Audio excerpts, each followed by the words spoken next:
Semakin namanya tenar di dunia entertainment, konten kreator Fujianti Utami disebut telah menaikkan tarifnya dengan tidak wajar. Dikatakan bahwa adik mendiang Bibi Andriansyah itu kini mematok harga hingga 30 juta rupiah untuk sekali tampil. Sahabat mendiang artis Vanessa Angel, Marisha Icha, memberikan pembelaan.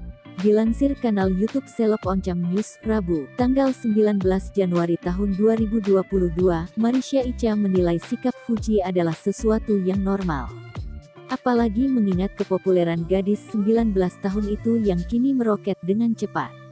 Pasalnya, bila Fuji mematok harga murah, ia akan kewalahan menghadapi pekerjaan yang begitu banyak. Dengan memasang tarif yang tinggi, Fuji bisa lebih efisien dalam mengatur waktu dan pendapatannya.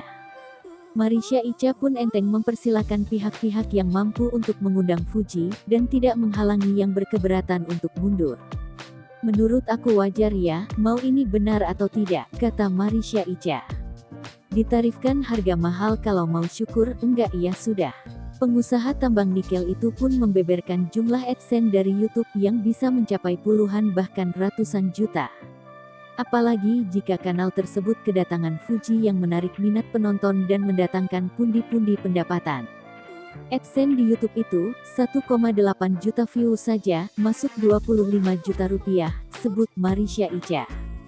Bayangin kalau Fuji datang di suatu tempat, hampir rata-rata itu viral, view-nya banyak di atas 8 juta. 1,8 juta viewers saja bisa masuk Rp20, 25 juta rupiah, berarti kalau di atas 5 juta viewers, berapa yang masuk? Menurut aku masuk akal. Marisha Icha rupanya juga kadang meminta tolong Fuji untuk promosi, yang tak pernah dikenai tarif. Oleh sebab itu, ia tak tahu berapa honor adik Fadly Faisal itu sekali datang. Namun ia menjamin bahwa kanal yang mengundang Fuji pasti akan mendapatkan jauh lebih banyak dibanding pengeluaran untuk membayar putri Haji Faisal itu. Aku nggak tahu itu benar atau salah, tapi kalaupun benar kenapa? Ya kalau nggak bisa bayar nggak usah, sebut Marisha Icha.